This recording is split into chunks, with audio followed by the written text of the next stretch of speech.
All right. Hello. Took a little bit to get going on this one today. Yeah, we were struggling. We were having some internal technical difficulties. That's really loud. It is in your ears? Yes. I don't know why. Oh. Is that better? Thank you. I'm deaf in one ear right now, so. I think you're deaf in both. I am now as well. Thank you. Welcome to Motivate You, everybody. Hope you're all doing well. Hope you're having a great year, getting things cranking. Yeah. Already almost done with our second month. Well, no, I guess it's only the 10th. Yeah, don't let this thing go faster than we need to. Yeah. Right? It is February 10th, 2021. It is. This is Motivate You. We're here to talk. It's good to have y'all here. If we're a little slow, we apologize. We did just get done stuffing our face with some BurgerFi. This segment is brought to you by BurgerFi. Actually, wouldn't that be great if we could actually get BurgerFi to sponsor us? It would be amazing if we got lunch from the sponsors too. Just lunch all day long. That'd be fatter than I already am. Camper. That's all right. BurgerFi, brought to you for life insurance. Helping with your cholesterol issues. Don't submit it to underwriting. Get underwriting first before you go. Yes. Yeah, that's probably not going to work. But anyway, good to have everybody here. Hope you're having an awesome year. I kind of wanted to just get started to see what type of things you are hearing in the field. What type of things are you hearing from people as far as are they having strong years? Are they, suffering? Is it getting better? I mean, 2020 was a tough year. Yeah. And so you're talking to a lot of the advisors right now that we are working with, as well as other ones that we're not, that are looking to come on board with us. What's the MO that you're seeing right now? The MO. So it's actually exciting. A lot of advisors, they have a lot more gusto and motivation. Gusto. Going for the gusto. They do have a good amount of motivation. They're really, really starting to get motivating. They're really starting to get their marketing initiatives going. A lot of them have the budgets. They know what their goals are that they want to hit. They're actually implementing. A lot of our advisors are already doing their webinars, their seminars, setting out different email campaigns, closing business. I know you've had a great year so far, just, in personal production. One of our other advisors, he's already at 2 million just in annuities. He's got a huge life insurance case. Another one of our gals today just closed a 70,000 5-pay IUL. So the business is out there, and the ones that are jumping in and taking advantage, they're killing it so far, and it's February. I'm super, super excited for everybody. Well, what's the other side of the coin? Because we're seeing people on the other side of the coin. Those individuals that are we are going to lovingly say are still stuck in 2020 and haven't quite come out of their cocoon, which, it's going to really be based on where they are. I know a lot of people up north, they're still on a full quarantine. So there are people who are finding creative ways to market and to get out to their clients. And then unfortunately, you still see not a lot of ours internally, because I think we do a really good job of, kind of getting them going, providing that little push and influence and guidance that they need. But yeah, there are still some people who are really hesitant to kind of step out and try something. We have a good friend of ours of the Motivate team, a gentleman named Travis Thomas. He is the mindset coach for the U.S. soccer men's team. He's come and spoken for us for a couple different times. And his whole thing he talks about the victim versus victor mindset. And, we had a little bit of a conversation about that in West Palm a few weeks ago when our advisors came down. Everyone's got the same situation right now. Right. So if you're in one of those states that's unfortunately still pretty locked down, and you're unable to do some of the things that you used to be able to do, just realize that the other producers, other advisors in your area, they're dealing with the same exact situation. Right. And you have to make a conscious decision. Do you want to be a victor or do you want to be a victim? And you're right. I've actually had one of my best years as far as starting I've ever had. And I've had some pretty damn good years. Yeah. So when I look at a situation to where I'm averaging over $1 million of new AUM per week right now, or new business per week, not just AUM assets, whether it be annuities assets, I've done a bunch of life insurance cases, and it's consistently going on. What the interesting conversation I've had with other advisors is saying, well, what are you doing? What are you doing to average over $1 million of assets per week right now in this time period? And I said, it's almost like what I'm not doing. I mean, I'm doing everything. I'm out there. The conversation is, what are we choosing not to do? Because we're basically doing everything and anything that we can do to let people know. And part of the reason why we're letting them know is people are searching for us right now. Your clients are looking for you right now. Yeah. And then the other aspect of it is if you're still a one-dimensional advisor, so if you're still an advisor that's just going out there and selling versus consulting, you're completely missing the growth that your business actually deserves and your clients deserve, because you're only looking at one type of topic. So what we see from people right now is just like last year, but even more so, I think you would probably agree, there's the have and have nots, but it also comes down to who's willing to work. All of Who's it's willing to coming down grind. to, and I was talking to, just a gentleman, he's not with Motivate yet. And we were talking about his 65 yet. And he was really asking me, he's like, so do you think I should get my 65? And that's always a touchy spot when he's a big producer, and he is a big producer on the insurance side. And I always tread carefully, being that, I don't really know his full scenario, but I had the conversation with him that if he wants to be a real advisor, if he wants to be able to capture all the assets, really put the client in the best position, I do highly suggest that he has his 65. Otherwise, he might just be selling something. And there's no reason why that client might get his information, his advice, and take it back to their quote unquote real advisor. Well, you just nailed it, because it comes down to value versus transaction, right? So if they don't see the value in you, they just see you as someone that can solve an immediate problem, and then they don't have to deal with you anymore. You don't have a lifelong client. You've got someone who's looking for a transaction. Yeah. And a singular client. Well, and I want clients that want to work with me because of the value, not because I don't want clients that will drive 3 or 4 miles out of their way to save a penny on gas. You don't want to be commoditized like that. And in today's environment, it is so important right now, more than ever, that you're putting yourself out there and showing the value that you can bring to these people and how to grow. And one of those things is by adding new SKUs or new angles of expertise to your practice. That's been a big thing that we've seen people utilize with our advisors, whether it be adding premium finance to their bottom line, showing them how to utilize the annuity strategies, estate planning techniques, tax insurance, mortgage, all these different things that we talk about. It's very rare, using the 8 elements of financial control process that we have. It's very rare that someone can come into an office of one of our advisors and there's not something that we can do to help them. Yeah. If not multiple things that we can do to help them. And what you're doing at that point is you're increasing your SKUs. You're able to cross sell. You're able to go through the consultative approach to show people the different things that you have available for them. And now you become their trusted, valued advisor. Right. Yeah. Then they are a client. They're not just a customer. And I think there's a big difference when we're looking at the industry between the two. And, I also had the conversation with him. I said, regulation wise, we're seeing a huge push that, regulation, they want advisors to be a fiduciary. Yeah. It's not just the clients anymore. The government wants it's that. really not. And we're seeing that with the NAIC changes, and more states are jumping on the bandwagon of the best interest. And we really only see it kind of going from there. So I don't see that as a bad thing. I think it's a win-win for everybody. Maybe it's a little bit more of a pain in the butt. You have to do some extra CE classes. Financial term, but that is the PC financial term. Very professional terms. I kept it, PC somewhat. And I lost your train of thought.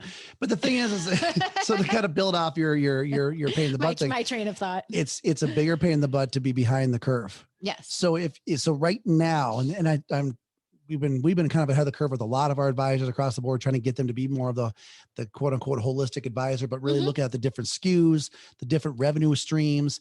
I look back, but I started in this industry, basically closed my first annuity in January of 2008. January 2009.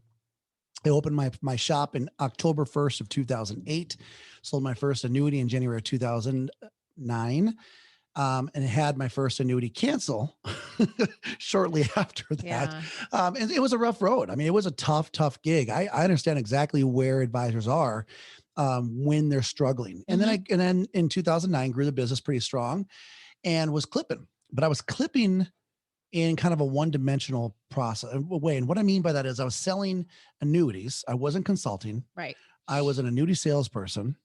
I was walking around with a solution looking for a problem. I wasn't necessarily always analyzing everything that probably could have been better for the client because I wasn't licensed to do so and I wasn't trained to do so. Yeah, you were only focused on one thing, and that was, can I sell this annuity? Yeah, safety, and I want tax deferral, and I want income for life, those type of scenarios. Sure. Well, eventually in 2009, for any of you that have been in the business for quite some time, we saw the whole world shift. Aviva, which was one of the companies back then, completely stopped taking new business. They fired a bunch of their downlines. They got rid of a bunch of people, and it really changed the industry. And for me in particular, that was really one of the only companies I was working with at the time. Talk right? about one-dimensional. Yeah. So not only was I just picking one product, I was picking one company and one of their strategies, mainly because that's how I was trained. Right. And it was a big eye opener for me that something else externally from my own company, internally with my own issues, could literally dictate and determine whether or not I was going to be open the next week. Right. And I remember I started talking to some of my clients about life insurance, and they started saying, well, we like this too. And we like this too. And we like this too. And then I developed the 4 elements of financial control. And then I went to the 6, and then I went to the 8. And what I started realizing was we need to walk our clients through a roadmap, if you will, to help them understand what's working, what's not, and where the fundamental gaps are within their plan. And as you do that, it's a beautiful thing. It stops being so dependent upon product and becomes dependent upon the person. Yeah. And we've seen that huge shift. People aren't looking, they don't want product pushers. They want someone who's going to solve their personal pain points and do it individualized for them specifically. And there'll be ebbs and flows for the people, but there also will be ebbs and flows for your business. And so there's different times that different elements within the 8 elements are going to show, they're going to show up. For example, right now, huge conversation for most people that we're coming across is going to be the tax conversation. Yes. So we did a presentation in West Palm Beach for all of our advisors. They came down, and it was a good almost hour and a half, 2 hours on tax proposal changes, which are significant. And I know from my experience, and I've talked to other advisors in our group, people are worried. They're freaked out about taxes right now. I mean, and nothing's really changed yet, but they know it's going to, because the current administration ran on a platform of raising taxes. It's not a political thing, either way. We know taxes are going up, but what people don't know are the little fine details of where and how it's going up, and really how are they going to be affected. And I think that's what people are scared about. Well, there's a lot of things that are on the proposal, a lot of things on the chopping block. And if you're not talking to your clients, guys, guess what? Someone else is. Someone else is talking to your clients. And if they're showing more value than what you're showing them, if you're not educated on the tax code, if you don't know what things are coming down the pike, if you don't have solutions for those issues, and you're not able to have those conversations with your clients, someone else is. Yeah. And you don't want to lose them due to that not having those type of conversations. And so when we look at what's going on, tax conversations are huge. Tax efficiency is huge. We're having conversations all the time about index life, or whole life, or the 7702 strategy, or tax insurance. And I love that. I love tax insurance, because we all know that life insurance can almost be a swear word when you're talking to clients that don't necessarily understand how they work or the benefits of it.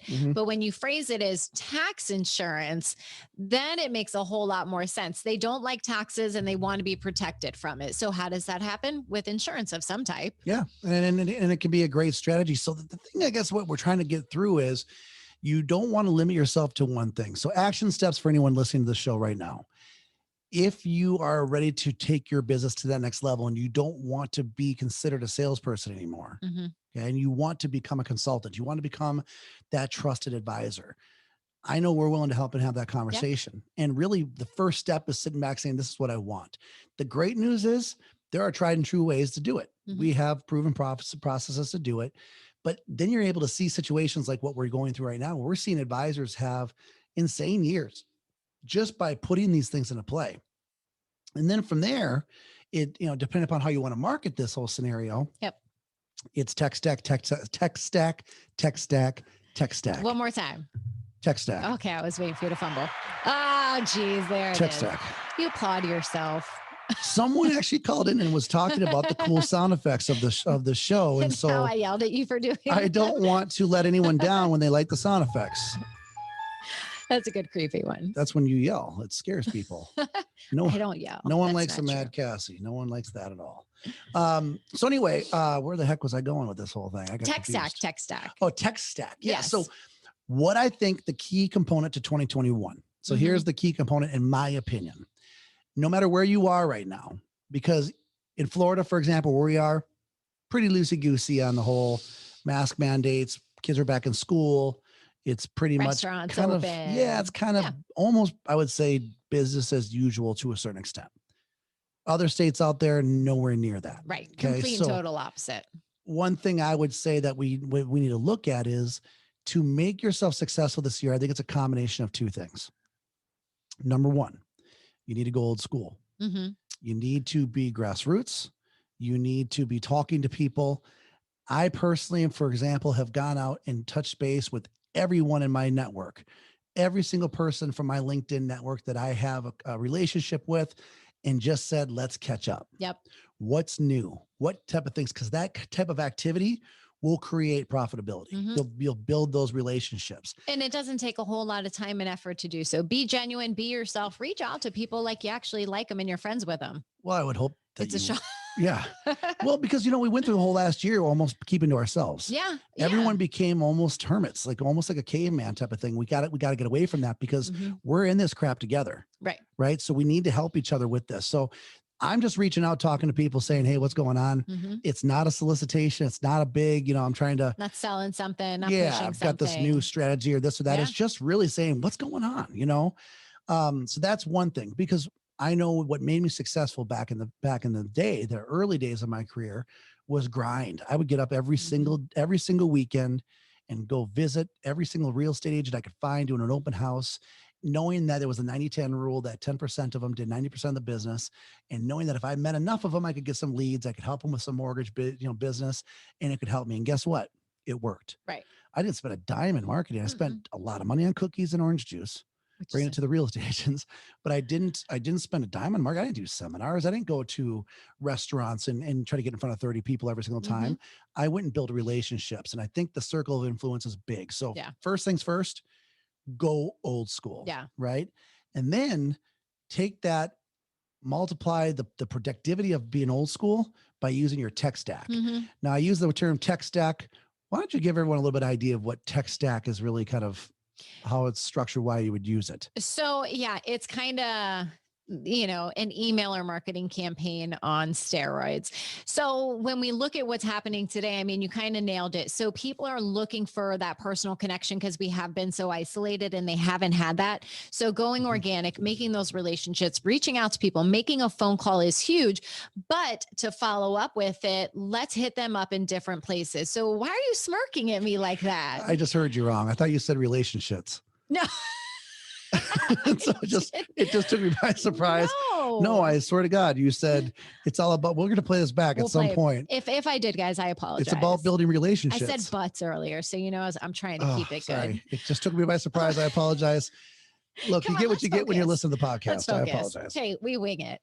Anyways, make sure you guys are using technology to your benefit. We actually talked about this yesterday on our mastermind call, and we talked about omni-channel marketing.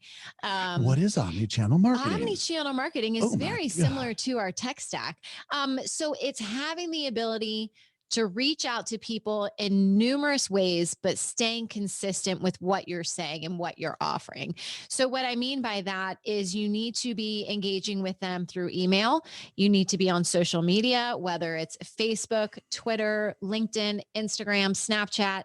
I don't care what it is, YouTube, have your specific touch points, but use all these social media tools and your technology consistently and make sure that you're having the same branding, the same messaging. Because what that's going to do is if you're a small firm and nobody knows about you, if they get one email, they're not going to engage. They're not going to understand who you are and what you're doing and why they should call you. But if they get an email from you, if they get a phone call from you, if they're following you on Facebook, if they get a video from you, handwritten letter, and then you hit them up on YouTube, guess what? You just had 7 touch points to brand yourself and your company. Let them know what you can do for them. And then they say, oh, yeah. I know this company. They're close by. Let's go ahead and give them a call. And really, when it comes down to your tech stack, it's basically having the software to help you do all those different things at a simultaneous time, and they all work together. Right. An interesting point too is I just did a mailer. I haven't done a direct mail piece in a long time. It is absolutely ripping right now. Yeah. I mean, it's blowing up. It just launched. It hit yesterday, and it's just absolutely ripping. I'm amazed But then when you think about it, where is everybody? People are home. It's not a bill. They're going to look at it. So, and it's something to do and something engaged. And everyone's going to be attracted to different things in different ways. Of course. To kind of play along with your Omni deal, it's not just a one trick thing. I mean, I was doing only open houses. What would happen if their open houses were done? Then you're in trouble. I would be in trouble.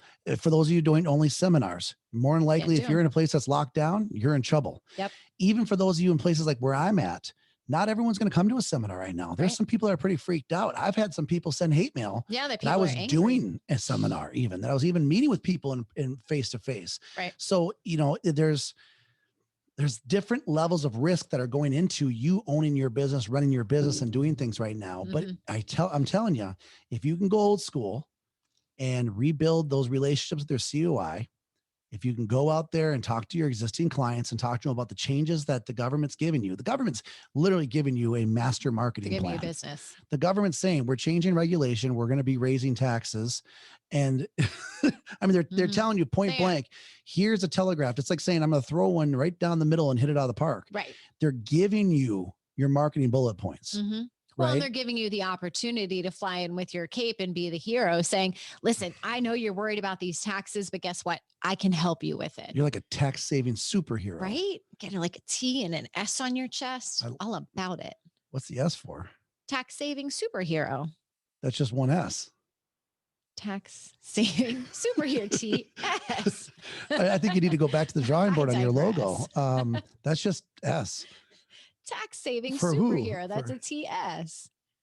Yeah, you just said S. No, I said TS. Your ear is messed up. Sorry. That is a fact. So, anyways, we'll get back on topic here eventually. Everyone hates taxes. That's the topic. Government's giving you the point. You can go out there and help you. If you don't have any idea what the hell we're talking about as far as tech stack, if you don't know how to utilize a circle of influence program, these are all things that we work with right now that we are stressing over and over and over. And just like you mentioned, we had a client that one of our advisors closed a gigantic life case. We have another client that just closed a gigantic annuity case from a relationship they had with an AFLAC agent. We have another one that works with PNC companies that's doing different things down in Texas and killing it. Yeah. So it's a matter of right now, there's the haves and have nots, and the difference is the haves are working. Just do it. Just do it. There's things out there. Just do it. And if you don't know where to start, because I get it, it's overwhelming. Call us. Yeah. We are here to help you. We are more than excited, more than happy to do whatever we can do to help you out. That's what Motivate's for, and it's a big deal for us. In fact, we are having an event in 2 weeks in Orlando. We are. Yeah. So if anyone's in Florida or close by, so we're doing a workshop. You can always fly in. Yeah, you can fly in. We're doing a workshop for financial advisors. We're going to go over a lot of the stuff that we talk about on the podcast, just kind of hitting up some of the ways that not only we can help you, but what are advisors running into and how can we help overcome that? So we're actually going to be in Orlando February 24th and 25th. So that's a Wednesday and a Thursday. If you guys are interested and you qualify, we'd love to have you. Give us a call so we can be reached at 772-247-4488. You can always hit me up directly by email, Cassie at Motivate Advisors, MOTIV, the number 8, ADVISORS.com. But yeah, we're super excited. And again, we're a little risky. We're going out there and we're doing it live. We are following CDC keeping the guidelines safe. Being safe. But we love seeing people. We love interacting with people, and we help people. I mean, that's our main goal. So it's risky to also keep your business in a position where it's not succeeding. I agree. And one thing we did see, we talked to an advisor this week, and it was one thing that really concerned me. It was that fact that they were scared to market.